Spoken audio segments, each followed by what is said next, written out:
Volume 4.5 of Classroom of the Elite is a set of short stories that are part of the main storyline, and the first one features Ayanokoji and Ibuki getting hot and sweaty inside an elevator. So our story starts in Ayanokoji's room, and this is right after the events of the Zodiac exam, and our boy has been spending summer quietly up till now, but deep inside, he really wanted some friends to hang out with. Out of pure boredom, Ayanokoji starts fiddling around with his phone, but if you look closely, inside his phone you'll see that he has 100,000 private points, and what's even crazier is that he promptly transfers those 100,000 points to Sudo. Why? Well, we'll get to that in a little bit. Shortly after, he gets a call from Sudo, but it's not about the points. Apparently, there's a new fortune teller that just arrived at Keyaki Mall, and Sudo wanted Ayanokoji to come along and check it out with him. He even offered to pay, and inside, this made Ayanokoji super happy. The plan was to arrive there 30 minutes before it opens because the crowds can get really crazy. Ayanokoji asked Sudo if this was okay with his club because usually they have practice around that time, but Sudo's like, nah, we had a tournament recently, so I got the day off. But then the conversation went into a whole different direction. Ayanokoji asked Sudo if he had trouble with the quote-unquote thing they talked about earlier, and that thing is also linked to why Ayanokoji just gave Sudo 100,000 points. Sudo commented that the plan was really hard to pull off. The teachers were watching him the entire time, and he had little breathing room, but in the end, it somehow all worked out. But getting back on topic, Sudo asked Ayanokoji if he's down for the fortune teller, and Ayanokoji's like, hell yeah, let's do it. However, Sudo then started to show his real colors. He wanted Ayanokoji to bring along Horikita.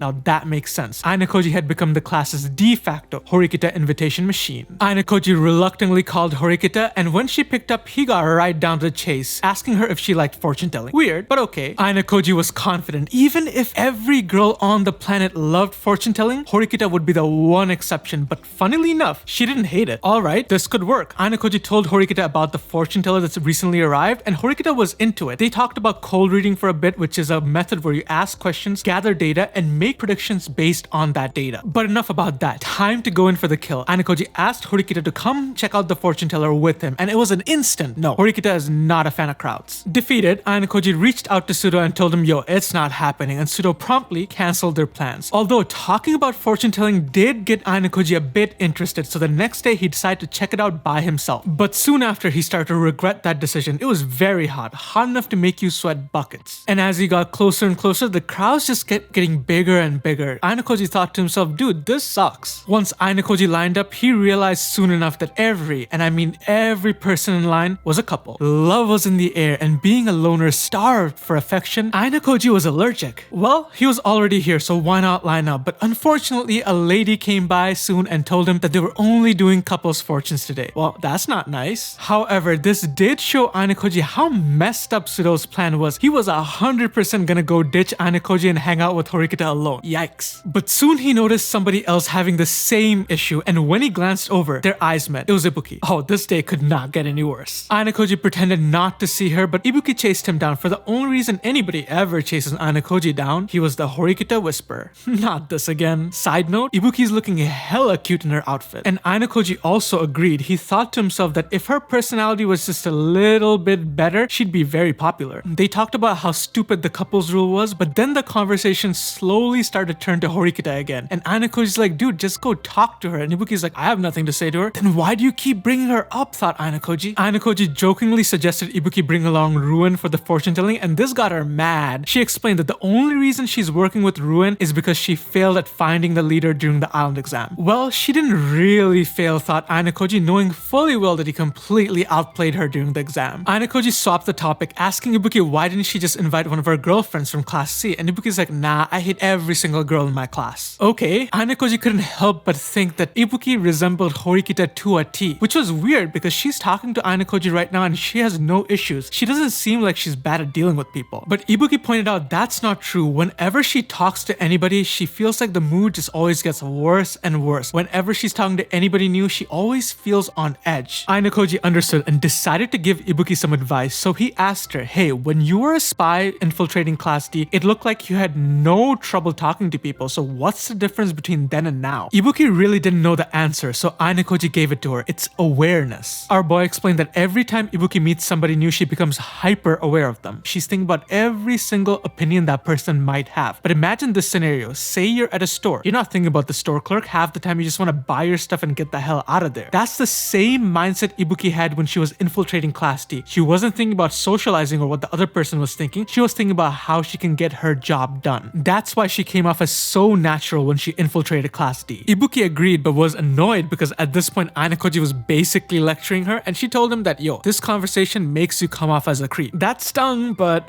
our boy really couldn't disagree with that. Ayanokoji declared that he was just gonna go home, and Ibuki decided to do the same but mentioned that it was a real shame because she was interested in Tenchu Sa. This piqued our boy's curiosity. What is that? And Ibuki explained that it was a type of fortune telling that let you know when you'd be most unfortunate. But even back at his dorm, Ayanokoji just couldn't get that type of fortune telling out of his head, and his curiosity grew more and more, and he found himself gravitating towards the fortune teller the next day. And when he arrived, can ya guess who he saw? It was Ibuki, and she could not hide the disgust on her face. Why is he here again? Ayanokoji's like, I could ask you the same question. Apparently Ibuki's strategy was she was gonna arrive today and pray to God that the couple's rule was gone so she could actually have her fortune told. Ayanokoji had a bright idea. Why not just get their fortunes told together? They were definitely not a couple, and Ayanokoji had about as much romantic interest in Ibuki as he'd have for a lamp. Ibuki was skeptical at first because let's keep it real, after she double-crossed Class D, everyone hated her. But Ayanokoji's like, I could care less about what Class D thinks. So after a bit more conversation, Ibuki was down. After the events of the island exam, Ayanokoji was starting to understand Class C a little bit better. Ibuki was someone who Ruin placed a tremendous amount of trust in, which means it'd be worthwhile for Ayanokoji to keep his eyes on her. So they lined up for the fortune telling, and after a gruesome 2-hour-long wait, they were finally in, and the thing looked like something you'd see straight out of a TV set. The room was dark and the mood was lit perfectly. As they walked in, they noticed the fortune teller, who was an elderly woman wearing a hood. She had a beautiful embroidered book in front of her and a crystal ball that glowed as soon as they approached. But the mystique didn't last for long though. The fortune teller pulled out a gigantic card reader and slammed it on the table, asking for 5k points before they continued. And our boy only had 6k points left. This would be rough. However, they've already come this far, so both of them bit the bullet, paid the 5,000 points, and got the basic package, which covered a variety of things, and the fortune teller started with Ibuki. The fortune telling session, however, was pretty typical. It included things like asking the name, palm reading, but surprisingly enough, the subject matter was quite in-depth. It covered academics, finances, love life, and Ibuki seemed to be very into it, and soon enough, the session was over and Ibuki thanked the fortune teller. Alright, now it's your boy's turn, and just like last time, things were very typical. In fact, not much different than what Ibuki's fortune was, but there were two things that Ayanokoji did take note of. First of all, the fortune teller mentioned that he would need to avoid disaster in the very near future. And secondly, our boy so far has had a rough childhood. And all of a sudden, things got wild. The fortune teller mentioned that Ayanokoji was the holder of the Tenchu Sa. What did that mean? That meant so far that he has lived a life of utter misfortune, but he could change the course of his life if he put in the right amount of effort. Well, that was it for the fortune telling session, and they were about to leave, but before they could leave, the fortune teller stopped Ayanokoji and gave him one piece of warning. Go straight home. Don't take any detours. Don't stray. If you do, you might get stuck. And in the case that you do get stuck, make sure to keep your calm and work together. Strange warning, but okay. Ayanokoji and Ibuki decided to make some small talk while they headed to the elevator, but once they arrived, it was hella crowded. And both of them being loners, they're like, we don't want to do this. So they decided to take a detour. Dear Lord, what did the fortune teller just say? Ayanokoji noticed this halfway in, but was curious to see how accurate the fortune teller was. So they got on the other elevator, pressed the button, waited for a second, and the elevator broke down. Lovely. The culprit was a power outage, and I guess this is what the fortune teller meant by getting us stuck. They tried to use the emergency phone, but no luck. They tried to theorize different solutions, but the best one was just to call somebody. Ayanokoji told Ibuki to use her phone, but she had very little battery, if not none. And guess what? Ayanokoji barely had any battery left either. He had 4%. Guess if you're a loner, you don't ever need to really use your phone. Finally, something I can relate to. They tried to figure out who was the best candidate. Horikita was out of the question. Ibuki would rather kill herself out of embarrassment. Ayanokoji knew the perfect candidate, so he loaded up his phone, called that person, and explained as much as he could before the battery ran out. But he was confident that the message had gotten across. Now, it was just Ayanokoji and Ibuki in this little corner of hell, and things were about to get way worse. The air conditioning that kept them sane so far just died. Combine that with the unbearable heat, yikes. Ibuki started getting impatient, so she tried to come up with an escape plan. She noticed that there was an escape hatch all the way to the top, but Ayanokoji explained that you usually couldn't couldn't open those from the inside. He told her that the best plan of action right now is to just wait, and Ibuki reluctantly accepted that call. To get her to, stop being so annoying, Ayanokoji suggested Ibuki take some clothes off to maybe cool down, but Ibuki did not take this the right way and accused Ayanokoji of being a creep. Girl, relax. You're not even like top 5 in Ayanokoji's harem. Ayanokoji told Ibuki that she could take Horikita in a one-on-one fight, so there's no way Ayanokoji could do anything to her. Damn, this guy lies like it's second nature. Well, either way, Ibuki refused to do anything, and soon enough, she would feel the effect. She was starting to breathe heavily. Ayanokoji was afraid that she might actually get a heat stroke, because if we're being real, it was like a sauna in there, and both of them were sweating like crazy. Ibuki couldn't take it anymore, so she used the elevator walls to propel her way all the way to the top and furiously kicked the elevator hatch, but nothing happened. It didn't even budge. But that didn't stop her. Ibuki kept trying to find way after way to brute force the situation, but Ayanokoji pointed out something to her. The button 2 on the elevator was still lit. That means the control panel was still functional. Ayanokoji explained to Ibuki that this elevator probably functioned like every other elevator, which means it likely had an express mode. Express mode is the mode you see movers use whenever they're trying to move furniture up to a very high floor. Pretty much stops the elevator from stopping on any other floor but the intended destination. This gave Ibuki renewed hope, and she was down to try it. And listen, I'm giving you all this explanation, but really, Ayanokoji only told this to her to stop her from doing stupid stuff. It's like when you're taking care of a little kid and you give them a toy so they don't,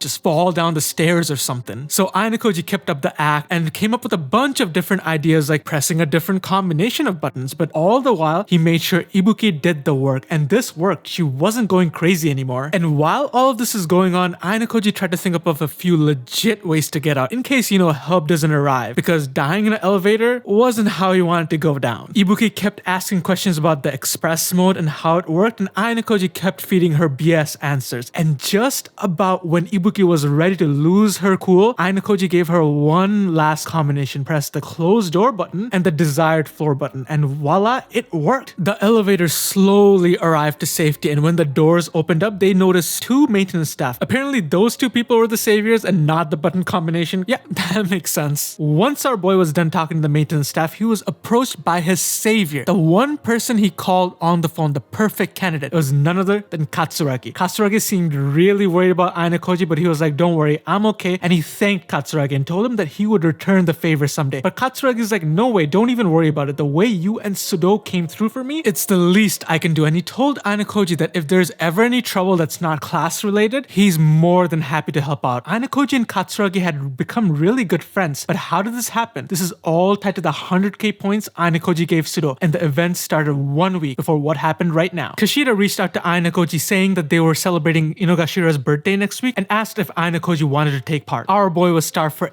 any form of human communication, so he was readily on board, and so was the idiot trio, because didn't you hear? Girls were involved. But there was one problem. All the boys were dead broke. The points from the special exam hadn't been deposited yet, so all of them decided to pool in together to buy a gift in order to save money. So they all decided to go out there and buy a present, and man, it was hell. It was a hot. Ike kept complaining about Kushida ditching them. Yamauchi kept complaining about having to go shopping with a bunch of dudes, but Ayanokoji surprisingly was having a good time. This is the first time in a long while he's got to hang out with some friends. Man, I feel bad for our boy. And when they arrived at the store, it was pretty nice. Stylish pink interior, lots of things to buy, plenty of cute girls. The boys were starting to have fun. But when it comes to buying gifts, Ayanokoji is surprisingly bad. He thought of things like buying a bouquet of roses, rings, a phone case the girl already had. He might be a badass. He sucks at buying gifts. On the other hand, Yamauchi seemed pretty good at this. He picked a white teddy bear that fit Inogashira's style and persona to a T. Ladies and gentlemen, we've done it. It might have taken us 4.5 volumes, close to 1,000 pages, but Yamauchi's finally done something useful. Ayanokoji and Yamauchi were satisfied with the gift, and they went to find Ike, but when they saw him, he was staring intently at the keychain section, and when they approached him, he jumped out like somebody scared him. That's pretty sus. Ike tried to play it cool, but Yamauchi noticed that Ike picked out a keychain with a certain character that Shinohara very much liked. Yamauchi started teasing Ike about liking Shinohara, and Ike vehemently denied it. In fact, the dude went into like a 3-minute rant about how ugly Shinohara was and that how he'd never ever date her. Funnily enough, while Ike was going on this epic rant, Shinohara and Kushida entered the store looking to buy a gift as well, and Shinohara heard the entire thing. And what did our fair lady of the hour tell Ike? Well, she told him to go die. It seems appropriate. appropriate. Taking our eyes off this dumpster fire, the crew noticed somebody else at the store. It was Katsuragi, and he was picking out a birthday gift, and he ended up picking up something that a dude would never buy for himself, a box of chocolates. So the three of them, having absolutely nothing better to do, tailed Katsuragi and eavesdropped on his conversation. Turns out the gift was for somebody whose birthday was on the 29th of this month, and Ike and Yamauchi straight away jumped to the conclusion it must be his girlfriend. So they all went back to Ayanokoji's room to discuss this matter. They even roped in Kushida, and Ike and Yamauchi were super jealous of Katsuragi. They're like, how does this guy get a girlfriend before us? Well, I mean, he's the leader of Class A, and Ike and Yamauchi barely made it past expulsion. Seems pretty obvious to me. Ike and Yamauchi asked Kushida for help, and she looked through our database, which is pretty much intel on every single student in the first year, but nobody matched the criteria of having their birthday on the 29th of August. Ayanokoji thought of one possibility. It might be Horikita because nobody knows Horikita's birthday, and this got pseudo interested, and by interested, I mean angry. But Kushida corrected them, saying that she knew Horikita's birthday was on the 15th of February. They talked about all the possibilities it could be. Maybe it's not a first year student, maybe it's not even a student, could be a staff member. But one thing was for sure, the idiot trio did not want to admit the fact that Katsuragi got a girlfriend before them, and they wanted to sabotage him. What is wrong with these guys? But thankfully, Kushida talked them out of it.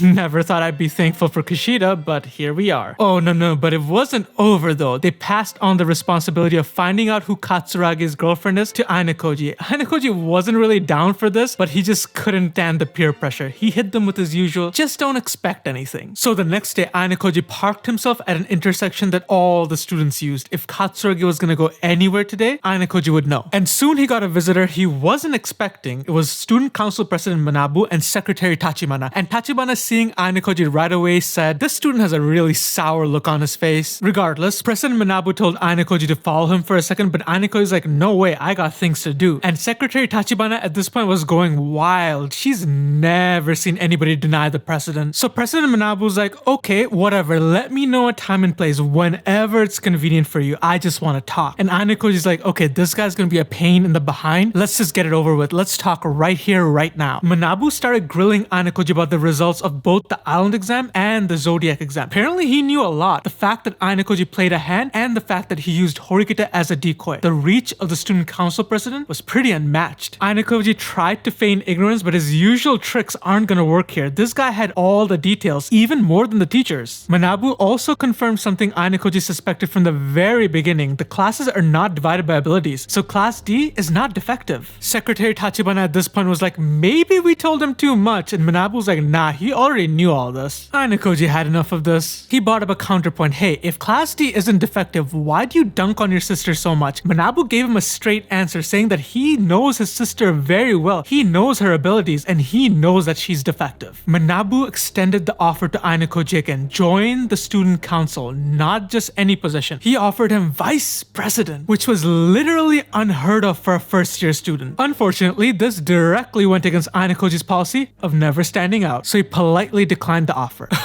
At this point, Secretary Tachibana is going ape crazy. She's never seen any of this before. Ayanokoji wondered why the president was so fixated on him. Sure, given the results of the last two exams, Ayanokoji kinda got it, but there's so many better candidates. There's Ichinose, there's Katsuragi, why him? Manabu explained that coming next year, the school is gonna change a lot and not for the better. And when that time comes, he's gonna need all the power at his disposal. There was a second-year student on the council, Nagumo, and he's bad news. Ayanokoji's like, why do you even care? You're gonna graduate next year, unless this is all for your sister. After trying to find every way to hit President Manabu, Ayanokoji finally found the mark. And Manabu didn't like that, so he took his leave, but he did tell Ayanokoji that he's free to stop by whenever he wants to the student council. So Ayanokoji went back to people watching, but after half an hour, he noticed Katsuragi arrive with present in hand. So Ayanokoji followed him, and they went back to the same shop where he initially bought the present. While tailing Katsuragi, Ayanokoji bumped into some girls and made a giant stack of merchandise fall to the ground. And this was super embarrassing, but Katsuragi actually came and helped Ayanokoji put it all back together. From Ayanokoji's perspective, Katsuragi seemed like a pretty nice guy. They made some small talk, and Katsuragi brought up a very weird topic. The fact that attending the school had a lot of disadvantages. Ayanokoji's like, what do you mean? Aren't you in Class A? Shouldn't you just be living up life? What Katsuragi was referring to was the rule where you couldn't talk to anybody outside the school. Personally, Ayanokoji saw this as a major advantage, but he could see how how this would suck for other people. Okay, enough about that. Ayanokoji needed to get back to the mission, so he indirectly tried to gather information from Katsuragi about who the gift was for, but Katsuragi was being super secretive. So Ayanokoji's like, screw it, and he just asked him point blank, who is the gift for? And Katsuragi's like, dude, that's personal, I'm not gonna tell you, and he just left. Ayanokoji met back up with the idiot trio to report what had happened so far, and they came up with more theories on what it could be, and the saddest one being that Katsuragi maybe bought the gift for himself. That is kind of depressing. Ayanokoji had his doubts, but for some reason the idiot trio was convinced that this was the case, and surprisingly enough, they decided they wanted to celebrate Katsuragi's birthday with him and even wanted to buy him a gift. That is kind of sweet, although they wanted Ayanokoji to pitch in on the gift. Yeah, our boy was about to go into poverty. For some reason, Kushida wanted in on this as well, so all of them banded together and went to buy Katsuragi's gift. But on the way there, Ayanokoji noticed Horikita sitting on a bench, so he broke away from the gang for a bit to go talk to her. And the second Ayanokoji approached her, she started giving him a hard time about taking it easy, while they got absolutely destroyed by Ruin on the exam. And initially, Ayanokoji brushed it off, but was like, you know what, let me give her some good advice. He explained to her that it's only the end of semester number 1. Ruin has a small win, it's not the end of the world. Even if a class is winning right now, they shouldn't get too complacent, and even if they're losing, they shouldn't get too sad. It's just the beginning of the game. Horikita was stubborn and tried to argue this, so Ayanokoji's like, okay, time to put her back in her place. He explained to her that Horikita is really good at looking ahead, but when she looks ahead, she completely forgets everything around her. That's why she's great in academics, but when it comes to unusual tests like the island exam, she's a liability. He encouraged her not to rush things, take it one step at a time. But Horikita countered this by saying, if we're supposed to take it easy, why did you go to such lengths during the island exam? Ayanokoji didn't have an answer for this, so he took this chance to say goodbye. And while I say he doesn't have an answer, he did. It's just not one he's comfortable sharing with Horikita. You see, during the special exams of the island and Zodiac, Ayanokoji had no intention whatsoever of doing anything, but his hand was forced by Sai Sensei. He had no way of knowing whether or not Sai Sensei was bluffing, and unless he showed her his capabilities, he might have very well been expelled. So during the island exam, he decided to show the full brunt of his power, and he completely destroyed the competition. But the Zodiac exam was a whole different ball game. He couldn't use Horikita for cover, and he had no pawns available in the rabbit group. He had some options available to him, but it'd be idiotic to show his hand this early in the game. By completely annihilating the island exam, but keeping a low profile during the Zodiac exam, he was able to show off his abilities while still keeping a low profile. Damn, what a beast. So we fast forward back to the birthday gang, and Kushida led this off by approaching Katsuragi first and asking him if it was his birthday, and he confirmed it. Oh no, man, please tell me he didn't buy a gift for himself. So Kushida moved on to stage 2 of the plan and told Katsuragi that, hey, we all came here to celebrate your birthday with you. And Katsuragi is like, no thank you, we don't really know each other like that, and this is super shady. Understandable. After a bunch of questions about the gift again, Katsuragi finally conceded by telling them that, hey, I just need to go talk to the student council. Well, this was Ayanokoji's chance to shine, so he volunteered the information that, hey, I know the student council president. And Katsuragi started to put 2 and 2 together, figuring out that Horikita is also Manabu's sister. And then he told Ayanokoji, it's like, hey, can you come help me out? And Ayanokoji gladly accepted. And when they arrived, only one word could describe the look on Secretary Tachibana's face. Utter disgust. Quite the charmer, that one. But President Manabu was fascinated. Ayanokoji and Katsuragi, now that's an unusual pair. Katsuragi's business was simple. He wanted to send a package to someone on the outside. Specifically, his twin sister. He's the only family she has and the only one who celebrates her birthday. When he initially came to the school, he wasn't aware that the no communication rule also extends to packages. But President Manabu shut him down immediately. Apparently they used to allow this, but too many people abused the system and now nobody gets to do it. However, Katsuragi tried to adamantly plead his case, saying things like, hey, I'm not going to tamper with the packages. I'll even let the store clerk put the package together, that way I can't even touch it, and have them ship it out. And Katsuragi even pointed out that if it's a matter of points needing to be paid, he has more than enough. But President Manabu pointed out something really important. Yeah, you can do a lot in the school by paying points. You can buy things, you can buy test answers, you can trade SIM cards, and a lot of those things are by design. The school deliberately does not prohibit you from doing them in the rules because they want to test you that way. However, bypassing rules that are directly written by the school and are prohibited by the school is a whole different case, and it's not doable without the school's permission. Ayanokoji just sat there and witnessed the level of difference between President Manabu and Katsuragi. This was not a fair fight. Katsuragi defeated just left, but Ayanokoji decided to stick around and even was in the mood to help Katsuragi. Our boy nonchalantly brought up the case of Sudo back in volume 2 where he had that scuffle with the class C students and almost got suspended, and he pointed out that the only reason that went to a trial was because class C brought it up, right? If class C never brought up the incident, it would have never happened. Then Ayanokoji brought up a hypothetical. Shipping a package for the regular student should be really hard, but for the student council president, it should be no problem, should it now? Manabu put into words what Ayanokoji wouldn't. You want us to help with the package without telling the school, is that right? Manabu asked Ayanokoji how he came to that conclusion. Ayanokoji answered the very first time we met. He explained that the second Manabu saw Ayanokoji, he went toe-to-toe with him, and there's no way that's allowed in the school rules, but there were no consequences. That showed him that as long as the school didn't know, it didn't happen. Yeah, Secretary Tachibana wasn't having any of this, but for now, Ayanokoji had to just ignore her annoyance. Manabu confirmed his theory and explained that there was even one way for Katsuragi to contact the outside, but he missed his chance. Ayanokoji asked the president for help, but the president was like, no way am I risking anything for Katsuragi, and pointed out if Ayanokoji wanted to help Katsuragi, why didn't he just give him the loophole? This was super annoying. President Manabu was leagues smarter than most of the first years Ayanokoji's used to dealing with, and he saw through everything, including the fact that Ayanokoji deliberately didn't tell Katsuragi about the loophole. Figuring that he couldn't use the precedent to do this, Ayanokoji decided to take his leave, but before he could leave, Manabu told him one last thing. He would pretend that the conversation here never happened. So Ayanokoji had the green light to deceive the school however he liked. Manabu would not interfere. When Ayanokoji arrived at the student dorm, he saw Katsuragi in the lobby all depressed. Looks like Katsuragi has given up. Katsuragi even offered to give the chocolates he bought for his sister to Ayanokoji because nobody's gonna eat them now. Oh man, that's so sad. But thankfully Ayanokoji's like, don't worry, don't give up yet. There might be something we can do, but we can't discuss it here. So they both went into Ayanokoji's room. When Katsuragi entered, he commented that Ayanokoji's room is clean, like freakish levels of clean, like Spartan clean. Ayanokoji's like, yeah, I get that a lot. They sat down and started discussing how they would do this. Generally, whenever something is sent out of the school, it's via the post office, and given the rules of the school, no one else but the teachers are allowed to do that. Alright, so who else is there? Well, there are several employees working at the school, but they're under strict regulations and they'd have to be insane to risk their job for a student. Besides, they didn't know any employees they could trust for this. So how do we do this? Well, Ayanokoji's plan is pretty simple. They just walk out with the present. And Katsuragi's like, how the hell does that work? If we could do that, we wouldn't be in this situation. But the plan wasn't for them to sneak out. The plan was to give the present to a student who has permission to leave. See where I'm going with this? But who would have permission to leave? Well, they would have permission to leave during certain school-sanctioned events. For example, a sports tournament. Sure, there would be back checks, but you can plan for those, so it wouldn't be impossible, and you know exactly who Ayanokoji had in mind. So an hour after, Ayanokoji contacted Sudo, and he also had a tournament the day after, so the timeline was perfect. But unsurprisingly, Sudo was not down for this. And Katsuragi has his doubts as well, because you know, Sudo is not really known for his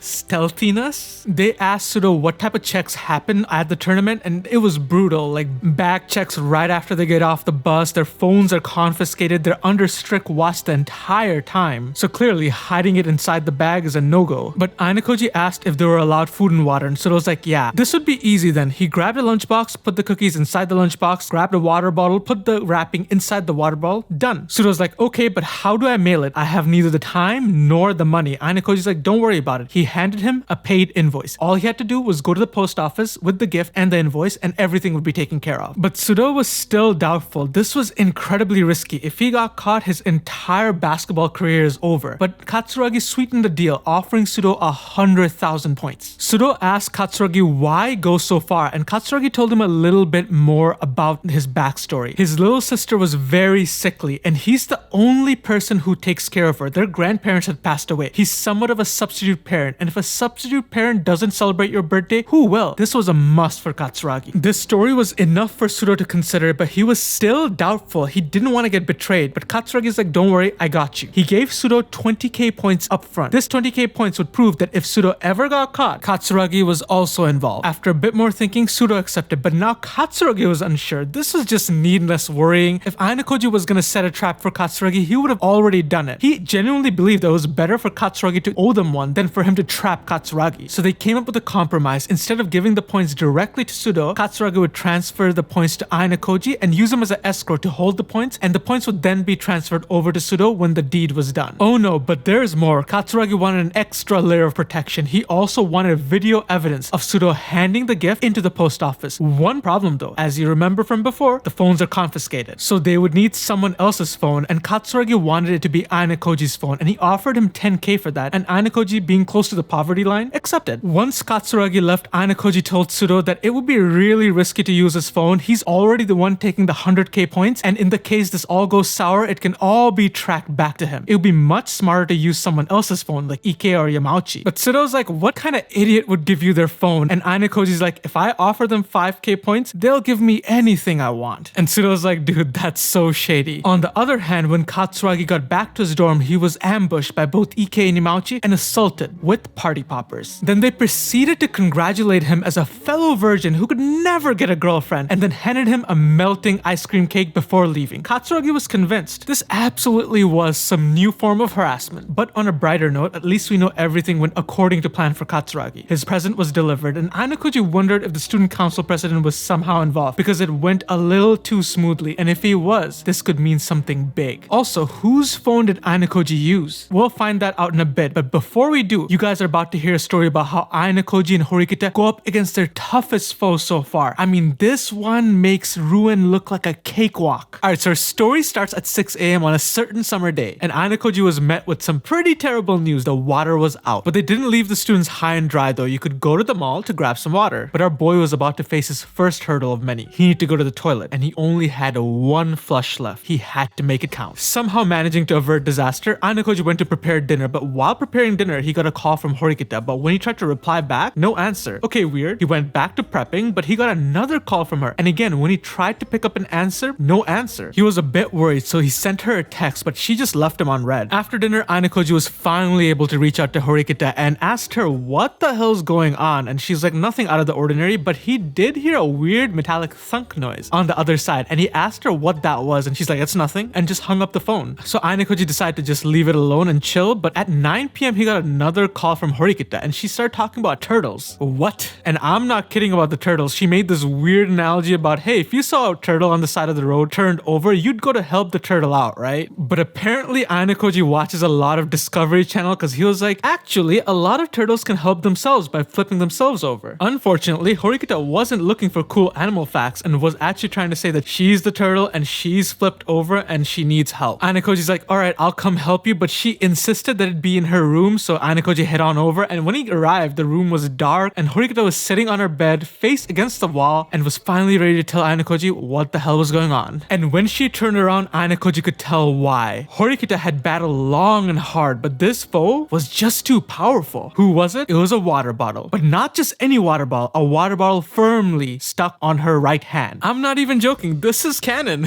God, I love this series. And how, pray tell, did it get stuck there? Well, apparently she was trying to be economical and wash her hand by putting it inside the water bottle. Not really sure how that works, but here we are. Ayanokoji tried pulling it loose, but it was no use. She just came tumbling over to him. The water bottle was just too powerful. In fact, prior to Ayanokoji's help, Horikita had spent 2 hours trying to get herself free from the clutches of this monster. Ayanokoji told her that they'd need soap and water, but the water is out, and if you think this is bad luck, man, we're just getting started. Ayanokoji tried the vending machine, nope, all out. He suggested maybe asking the idiot trio for water, but Horikita was like, no. I do not trust any body of water that's been around the idiot trio for more than a second. Can't say I disagree. There was another option, Hirata, and Horikita's like, okay, his water is acceptable, but unfortunately, he didn't pick up. So that just leaves Sakura and Kushida, and Horikita is right away, please contact Sakura. Apparently, Horikita still wasn't a fan of Kushida, especially after the Zodiac exam. Even though Horikita has no proof, she has suspicions that Kushida secretly guided the group to outcome number 1. And if you want to know what that is, just go check out the explainer I did on volume 4. And obviously, Horikita was not on board with that decision. But Ayanokoji flipped this around on Horikita, saying that yeah, Kushida could have very well guided the group to that outcome, but it was your job to see that coming, so you also share part of the blame. Our boy also added that if Kushida was able to guide the group to outcome number 1 without Horikita ever finding out, she far outclassed Horikita on that exam, and if Horikita ever wanted to reach class A, she needed to learn how to manage people. But he also did praise Horikita. At least she was willing to accept criticism and learn. That's a massive difference from before. And listen, they could talk about this all day long, but it wouldn't make the water bottle any less stuck. So Ayanokoji reached out to Sakura, but there was no response. Yep, they had to do it. They had to do it. They had to go to the public mall, and they had to do it now because everyone was eating. Horikita absolutely was not comfortable with this, but it was the only way. Ayanokoji scouted out the path to make sure everything was clear, clear, but Horikita didn't even want to be seen on the cameras, so they decide to use the stairs. And on the way, they noticed the last person on the planet they wanted to see, Kushida. Apparently, she was meeting with one of her classmates, Maizono, so she didn't notice them yet. They were able to sneak past her, but as they got to the stairs, Maizono opened her doors and called out to Kushida. Apparently, she had forgotten her phone, and just as Kushida turns around, she notices Ayanokoji and Horikita. Definitely not their day. Oh, but we're not done yet. They tried to escape by going to the staircase, but it was locked, and Kushida came over to investigate. Kushida asked what was going on, and Ayanokoji nonchalantly said that they were going to use the stairs, but Kushida corrected them, saying that the power's out, so there's no lights on the staircase, so they locked them. But we all know how shrewd Kushida is, and she noticed Horikita was acting strange and asked her, hey, what's up? But Horikita gave her dead silence, and Kushida, realizing that this is a touchy subject, just decided to leave instead. Which was a shame because Ayanokoji knew for a fact that Kushida had water, but Horikita's pride would not accept it. After a long journey, they made it to the first floor, but at the first sight of students in the distance, Horikita just decided to turn back. No way, there's no way she's letting anyone see her like this. They sprinted back to the elevator, and Horikita used Ayanokoji as a shield to stay undetected. Who knew a water ball could cause such devastation? Finally, Horikita admitted that she was no match for the plastic overlord and that she would just stay in her room until the water came back. Oh no, but the adventure is not over yet. Someone else joined them on the elevator, and out of everybody, it had to be Koenji. Oh no.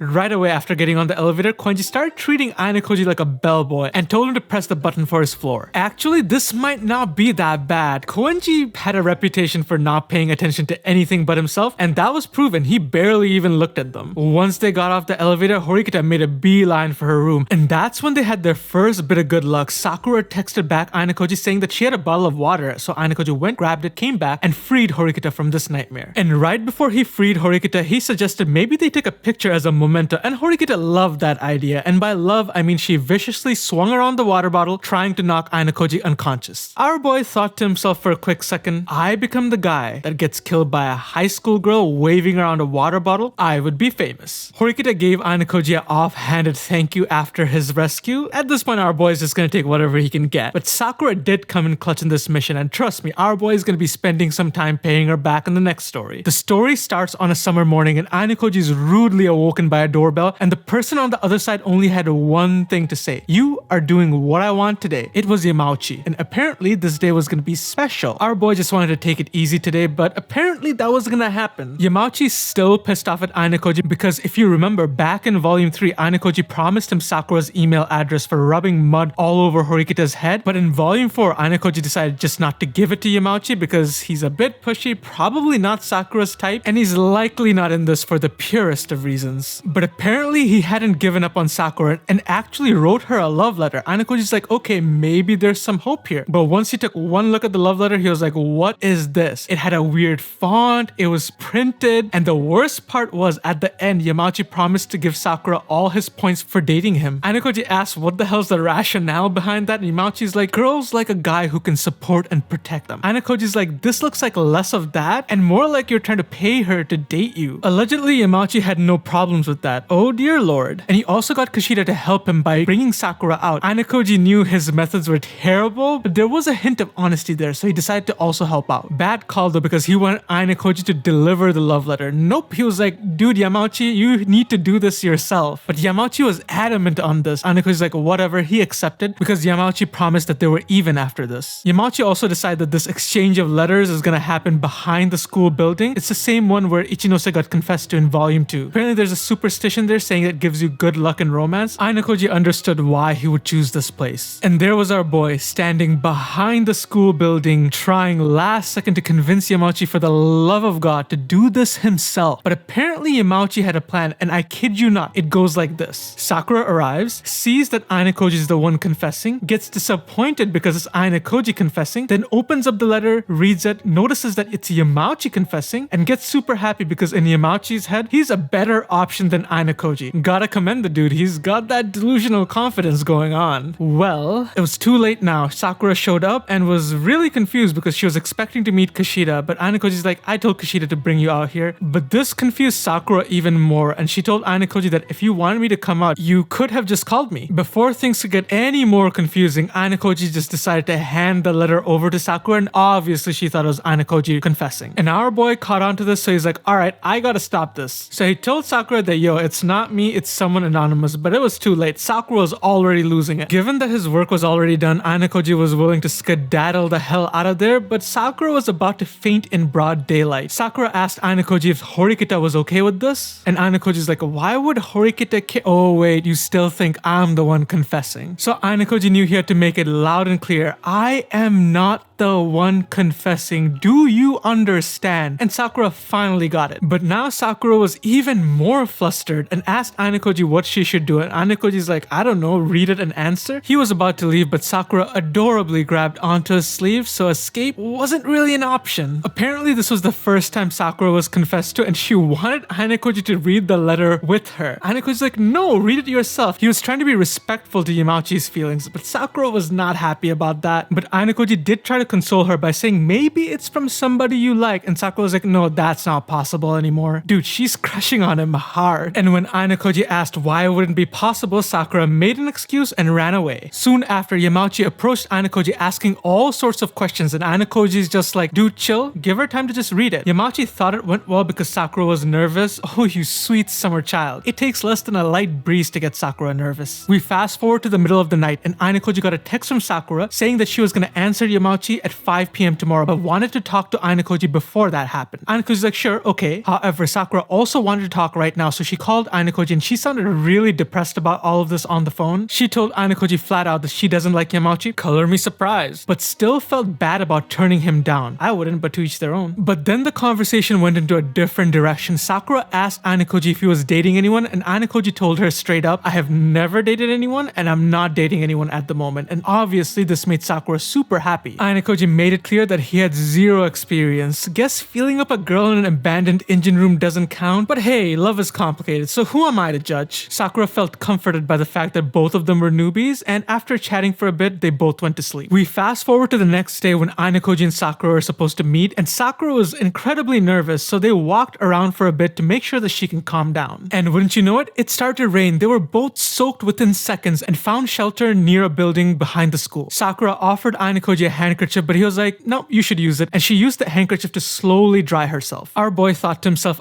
so this is what romance could be like. They were stuck in the rain under a rooftop, both of them soaking wet. It was the perfect situation to share a kiss. He could see it all so clearly. The rain soon stopped, and Sakura steeled herself, telling Ayanokoji that, hey, I am gonna turn him down and I can do this myself. But Sakura was feeling super guilty still, and Ayanokoji decided to console her, saying that, hey, listen, Yamauchi's feelings are obviously one-sided, so if you don't like it, it's okay for you to turn him down. That's normal for anyone. It was soon Yamauchi rejection time, and Ayanokoji wanted to leave before the fatality happened, but Sakura again grabbed onto his sleeve. He had to stay for this. Whew, boy. And when Yamauchi arrived, he was not thrilled to see Ayanokoji, but our boy explained what was going on, so Yamauchi had to kind of just deal with it. Before answering, Sakura asked Yamauchi what he liked about her, and his answer was just to yell out, I like you. A man of many words, I see. But we all know how this is gonna go down. Sakura turned him down. Yamauchi at least thanked her for doing it in person. Sakura bowed and then ran away like a wild Pokemon. But to Ayanokoji's surprise, the situation seemed to have grown Yamauchi a little bit. He confided in Ayanokoji that yeah, it was very embarrassing to get turned down in front of a friend, but he knew deep down that he was only into Sakura for her body and nothing more. And he vowed that the next time he was gonna confess, it would be to a girl that he was both emotionally and physically attracted to. He also thanked Ayanokoji for putting this all together, and remember how Ayanokoji needed someone else's phone in order to get proof of delivery for Katsuragi? Well, Yamauchi decided to help Ayanokoji out by giving him his phone, so there's always a silver lining. Alright guys, so next up is gonna be the pool episode, but before we can do that, we need to talk about Operation Delta, the most important mission the Idiot Trio has ever embarked on, and this happens a few days right after Yamauchi's failed confession with Sakura. Ike, Yamauchi, and Sudo showed up in Ayanokoji's room to discuss this mission, and what's the goal of this mission? Of course, to peep on their favorite girls, and of course, you can divide up this mission into 6 crucial steps. Okay, step 1, choosing the targets, and in this case, it was important that the girls be A, hot, and B, girls that they know, because what's the point of peeping on somebody if you don't know them? Step number 2, initiation. You invite the girls out, they go to the pool with you, and when the girls are at the pool, they have to change, so that gives you a chance to peep. Step number 3, know your environment. For this, Ike had a map ready of the entire pool with details that even amazed Ayanokoji, and the most crucial information here is that there are vents that connect the boys' first year room to the girls' first year locker room. Step 4. Defensive measures.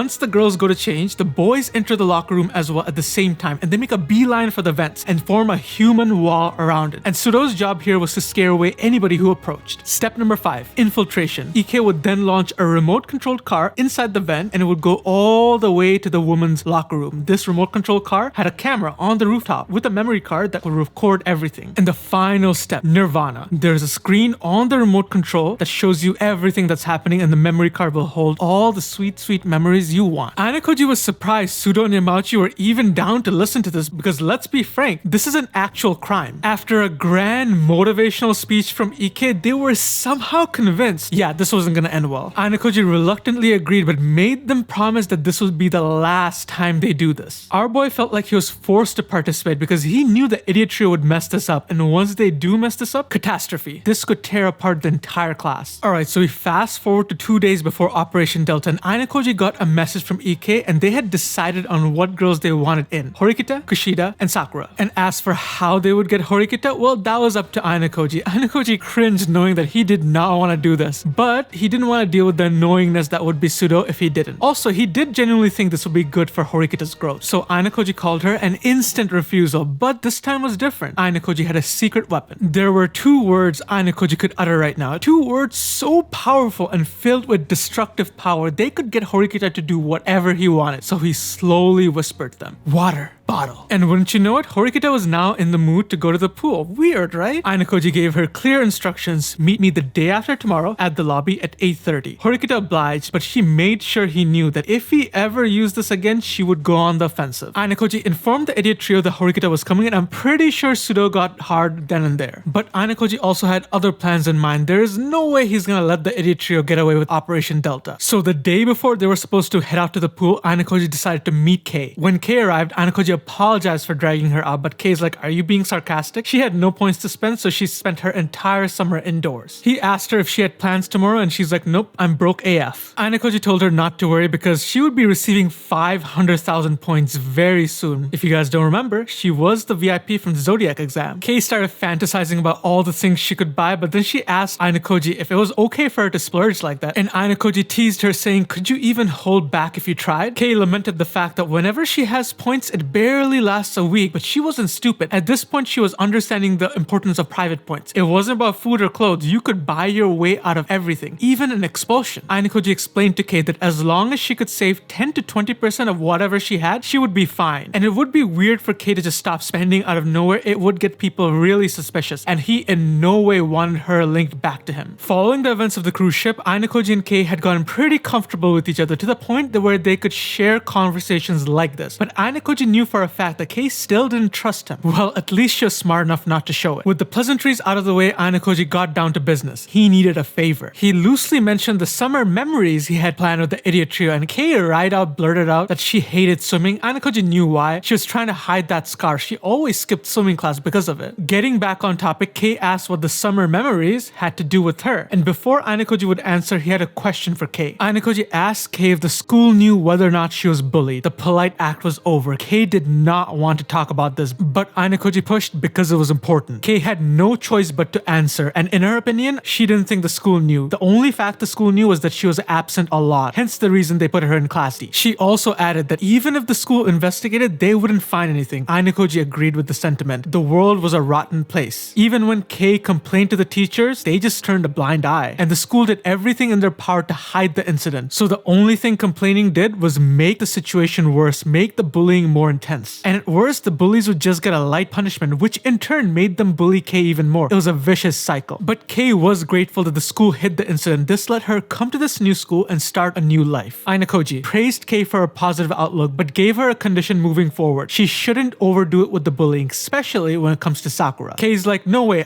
Why Sakura, by the way? Is it because she's attached to you? And Ayanokoji's like, I don't need to give you a reason, just do it. Kei said this was unreasonable. Her social standing is her lifeline, and bullying is one of the ways way she maintains it. Even if she feels bad for Sakura, there's nothing she can do about it. It's a rough world out there and the strong will eat the weak. But Ayanokoji persisted and eventually Kei caved. Ayanokoji assured her that with her current position with Hirata, there should be no trouble. And if there is ever any trouble, he'll go as far as to bring Sai Sensei in order to eliminate her enemies. Kei was satisfied with that response. Our boy knew that in the long run, this was better for Kei. Kei really did not enjoy playing the part of the bully. Kei remarked that it was weird that she didn't hate talking about her past with Ayanokoji because that's usually not the case, and Ayanokoji agreed. Kei changed the topic and asked Ayanokoji if this was the real him, and Ayanokoji's like, I'm like this all the time, what do you mean? Kei didn't buy it. She was like, the you right now is way different. Ayanokoji in his head agreed, it isn't the real me, but it is part of me. So Ayanokoji asked Kei, what's the difference between the him right now and the real him? Kei's like, usually he's gloomy and unsociable, but right now he's direct and assertive. It's quite the change. Ayanokoji countered, saying that isn't that normal? You're usually different based on who you hang out with, and since Kei knows both sides of him, he can definitely act the way he does. But Ayanokoji knew deep down inside who he was as a person was still a mystery. Before he came to the school, he didn't have a lot of experiences. He was like a liquid, ready to be molded and take shape into something. Alright, enough prying into his past, he changed the topic. Ayanokoji told Kei that tomorrow there would be an outing with the weirdest combination, the idiot trio, Horikita, Sakura, and Kushida. Kei was like, that sounds like a nightmare for the girls. Well, it would soon be a nightmare for her too, because Ayanokoji's like, you're also coming. Ayanokoji planned it all out for Kei. She would wear her swimsuit in her dorm, that way nobody would see her scar and everything would be good. Oh no.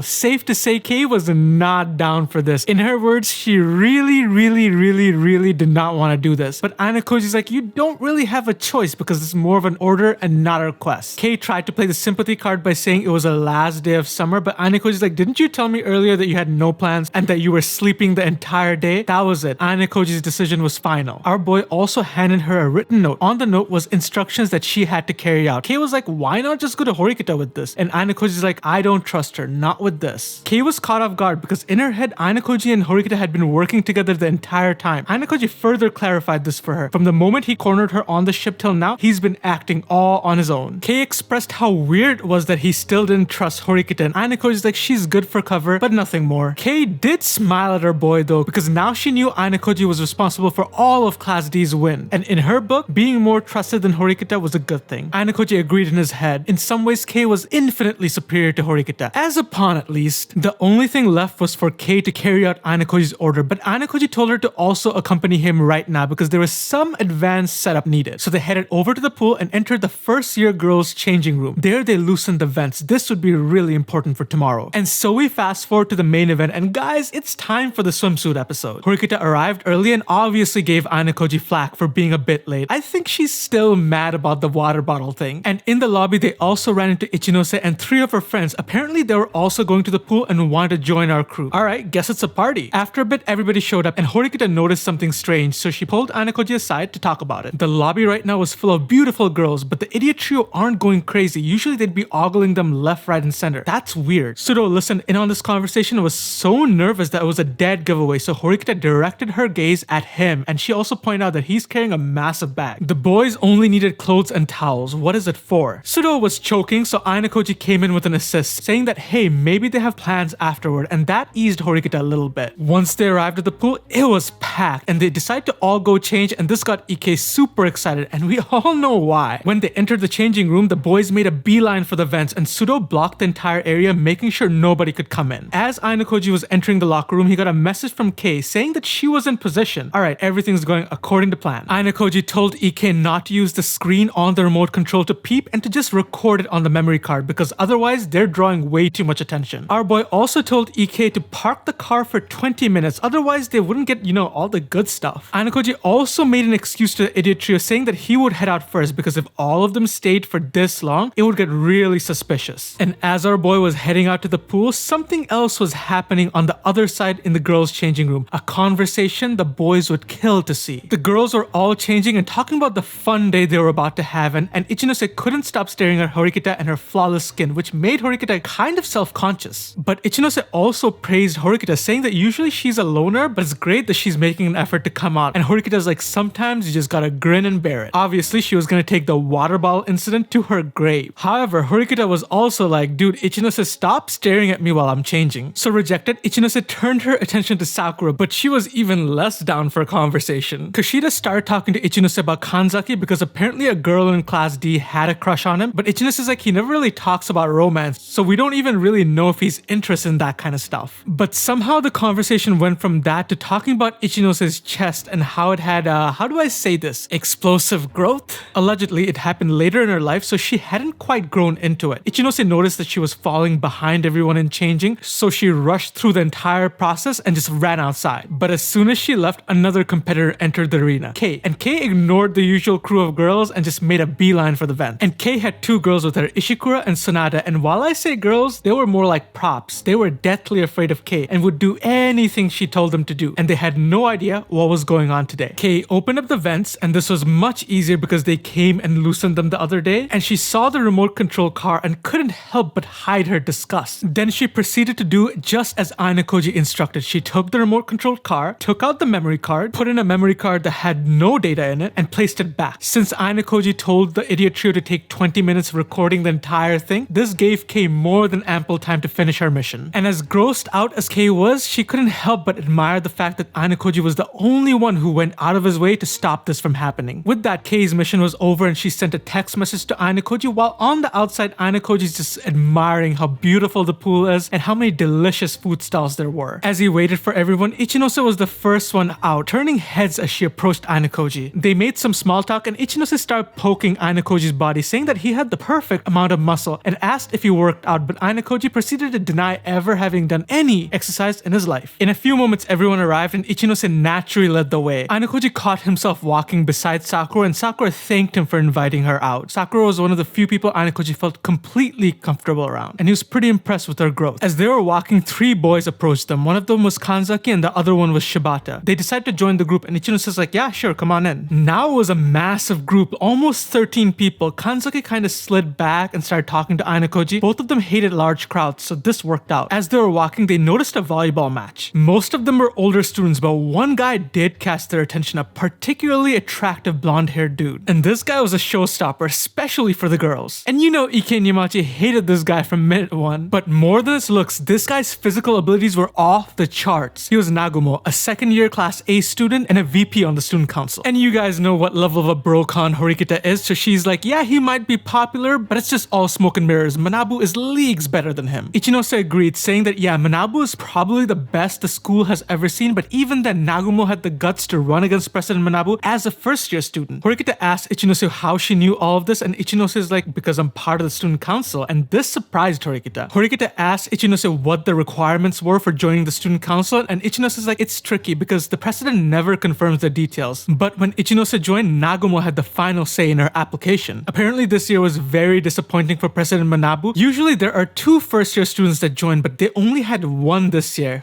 I wonder who the other candidate was supposed to be. Ichinose actually held Nagumo in really high regard, even higher than President Manabu, because historically speaking, all the presidents usually came from class A, but Nagumo started in class B and worked his way all the way up. Ichinose had similar aspirations. Yeah, Horikita didn't like that comment, and her brocon instincts went into overdrive, saying that Nagumo started late, so he likely has limited potential, which is really funny coming from her. Our boy couldn't help but notice the irony, and he called her out on it, but Horikita till this day still believes that she was placed improperly. Ichinose corrected Horikita, saying that in her experiences, the classes aren't divided up based on abilities. They look at everything, maturity, collaboration, all of it. And Horikita took this even worse, accusing Ichinose of calling her a failure. Ichinose said that she didn't mean that and corrected her, saying that it's all about perspective. Say for example, Horikita is very self-reliant, and that's an admirable trait, but in a vacuum, these traits don't really matter. In some situations, self-reliance could be good, but in another situation, self-reliance could translate to self-centeredness, which could be bad. Sometimes you need somebody who's good at solo, sometimes you need a team player. It all depends on the context. With that, Ichinose was whisked away by a few friends, and Ayanokoji started to talk about Horikita and her wanting to be on the student council, and they both knew, as long as Manabu is president at the school, that's never gonna happen. Forget student council, Manabu wanted her expelled. And after a bit, Ichinose came back and suggested they play a volleyball match between themselves. Initially, Horikita's not down because it's Horikita, but Ichinose taunted her and it worked. It was gonna be a class B versus class D showdown, and Ichinose even introduced penalties. The losing team would have to take the winning team out for lunch. The rules are simple: 15 points per set on a 3-set match. The first team to get 2 sets wins, and serving would be based on a rotation. That means everybody would get a chance to serve. Yeah, Horikita was out out for blood because honestly, the penalty is not a joke. It takes 2,000 points to defeat a person. Take the entire team, that's 10k points. In some ways, this is like a mini special test. And Sudo was all fired up because A, he's a beast when it comes to athletics, and B, this is the perfect time for him to wow Horikita. And right away, Sudo started to demolish the competition. Ichinose tried going toe-to-toe with him, but she might as well not even be moving. Sudo was as good, if not better than Nagumo. Sudo started taunting the other team, but Ichinose took it in stride. She was not even phased. She's a natural-born leader. She started to talk to her team and strategize. Their strategy? Don't give the ball to Sudo. Aim for anyone else. Bonus points if they suck. And who would that be? None other than your boy Ayanokoji, and the ball came hurtling right at him. Unfortunately, Ayanokoji has literally never played volleyball in his life, so even though he could catch the ball, he completely missed the mark, incurring Sudo's wrath. Ike tried to remedy the situation, but as expected, he was wholly unremarkable, messing up as well and giving the other team another point. Sudo tried to cover for his teammates, but it was no use. Class B had much superior teamwork, so to win, Sudo started to call the shot. And this dude was in his element. Literally none of the girls could take his offensive, and the dudes barely held on. The only way Class B would win was to deny Sudo the ball. On Class D's side, the only players that were above average were Horikita and Kushida. Conversely, the ones that sucked were your boy, Yamauchi, and Ike. And Class B knew this because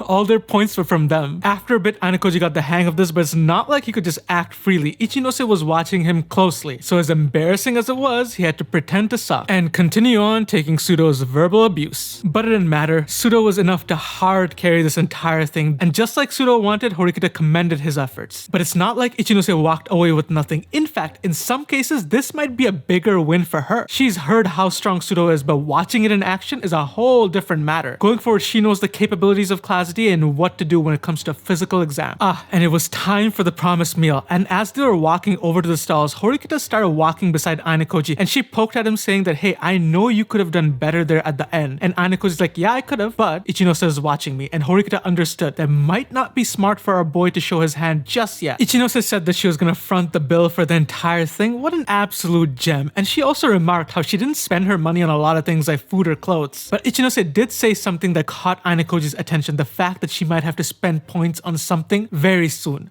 Foreshadowing is a beautiful thing. We fast forward to closing time, and Ayanokoji met up with Kei to see how the day went. And Kei expressed that it went exactly as planned, although she was grossed out by the idiot trio. Ayanokoji asked Kei how it was to be at the pool, and she's like, it was whatever, but Kei was worried that if anybody saw her with Ayanokoji, they'd spread bad rumors because she's supposed to be dating Hirata. Ayanokoji explained that Kei shouldn't really worry about that because Ayanokoji is very plain, so it's not really worthwhile for anybody to spread rumors about him. Kei passed the memory card full of images of the girls to Ayanokoji and asked him what the hell he was planning, because he could easily do nothing and sit back and just enjoy the show. Why was he doing any of this? Simple. What Ayanokoji held in his hands right now could fracture the entirety of Class D if he wanted, but that would cause him a lot of trouble, so he wanted to avoid that. That's why he wanted Kei to come, but in his head he also wanted Kei to enjoy the pool. They slowly walked beside each other, and Kei asked Ayanokoji if he was aiming for Class A. Ayanokoji flipped the question on Kei, asking her if she would be interested in that, and Kei's like, yeah, the perks would be nice, but it also seems like a lot of work. Ayanokoji knew what Kei was referring to. It was the Class C girls. Any encounter with them would be too much for Kei right now. For Kei to reach her true potential, she needed to be free from that trauma. Otherwise, that mental prison would always drag her down. Ayanokoji told Kei that he had something to talk about. During the next exam, he would set up a trick. Kei asked what trick. Ayanokoji expressed to Kei that in the next exam, he was gonna get somebody expelled. Kei stopped dead in her tracks. She couldn't believe what she was hearing. Ayanokoji didn't stutter. For some candidates, he had the Class C girls in mind. They knew about Kei's past, and it would be beneficial to get rid of them. And if not, it would be someone useless from Class D. Kei expressed that it wasn't that easy to get somebody expelled, but Ayanokoji didn't agree. The memory card he held in his hands right now could get Sudo expelled, no problems. But Kei was confused. Why expel him? You went to so much trouble in the past to save him. Yeah, that's true, but circumstances have changed. In the past, Ayanokoji didn't have the pressure to reach Class A, but now that's the case, so he can't take any chances. Horikita might have reservations about cutting people off, but Ayanokoji had no use for an anchor. For the moment, Ayanokoji assured Kei that he wasn't gonna get Sudo expelled. He could actually prove to be quite useful. Very few matched his physical power. Kei asked Ayanokoji what would happen if somebody got expelled, and Ayanokoji's like, the only way to know is to find out. Maybe expelling someone from Class D would be good. It would get everybody else to get their act together. Kei remarked how awful Ayanokoji was, and Ayanokoji's like, you haven't noticed yet? I literally threatened and borderline assaulted you on that ship. There's no way you think I'm a good person. Kei asked Ayanokoji why didn't he just enlist Hirata's help, and Ayanokoji's like, I don't trust him. Ayanokoji asked Kei if she knew about Hirata's past and that bullying sob story he talked about, and Kei's like, yeah, I know about it. Ayanokoji Ayanokoji told Kei that that story is full of holes. Think about it. Hirata's smart, athletic, and cooperative. Why would he be placed in Class D? He is Class A material. Kei couldn't answer, so Ayanokoji's like, this is why I asked you whether or not the school knew about your bullying. It was clear from Kei's case that past trauma or relation to bullying did not place you in Class D. There was something else going on. But Hirata wouldn't be easy to deal with. Ayanokoji would need to work in the shadows. Kei was a bit mad at this point. Ayanokoji kept gathering information but didn't share any of it with her. She accused Ayanokoji of not being normal. Something definitely happened to him. He looks like he could kill somebody with no hesitation. Our boy feigned ignorance, but in his head he thought, nothing happened to me. I wasn't bullied. My friend didn't die. My life before has been boring. Nothing but a blank slate. Kei was afraid at this point. She didn't know what was in store in the future, but Ayanokoji reassured her. He cracked the memory card in his hand, saying that for now, I won't expel anyone. All the students were now flooding the locker rooms, and Ayanokoji asked Kei if she would go change, but Kei couldn't. She was wearing a rash guard, but changing would show her scar, and she didn't want that, so she would wait until everybody else was done. Ayanokoji asked Kei if she liked to swim, and Kei was like, I don't mind it. So Ayanokoji's like, no one's here, so why not go for one now? But she's like, nah. They had a little back and forth, but finally Ayanokoji was like, that's an order. Kei understood and took off her hoodie so Ayanokoji could get a full look at her swimsuit. Kei was just like, I hate you. And she stood at the edge of the pool contemplating going in, and this was getting boring, so Ayanokoji grabbed her arm and pushed her into the pool. Yeah, Kei wasn't a fan of that move and was like, what was that for? And Ayanokoji's like, did you have fun? Kei was a bit mad, so Ayanokoji at least offered her a hand, but when he did, she pulled him in and he didn't resist and fell right into the pool. And the lifeguards were hella mad and they were coming over, and while Ayanokoji tried to get up, Kei kept pushing him down into the pool and laughing while doing it. It was a childish situation, but at least seeing Kei have fun, Ayanokoji's like, whatever, I'll let it happen. Man, if that ain't the cutest thing ever, I don't know what is. After his adventures with Kei, Ayanokoji went back to meet up with his initial group and they went to get some ice cream. Sakura asked Ayanokoji what flavor he was gonna get, and Ayanokoji's like, I'm not picky, so I'm gonna grab a soft serve. And she got the same thing. And I'm not gonna lie, Ayanokoji enjoyed the soft serve way more than anyone should. Like, the heavens parted and that soft serve slowly landed on this man's tongue. And Ichinose pointed this out, saying that Ayanokoji looks like someone who's never had ice cream in his life, and Ayanokoji brushed it off, saying that it's just the heat. On the other hand, Ichinose was slowly working at her popsicle, licking it so she got every single drop.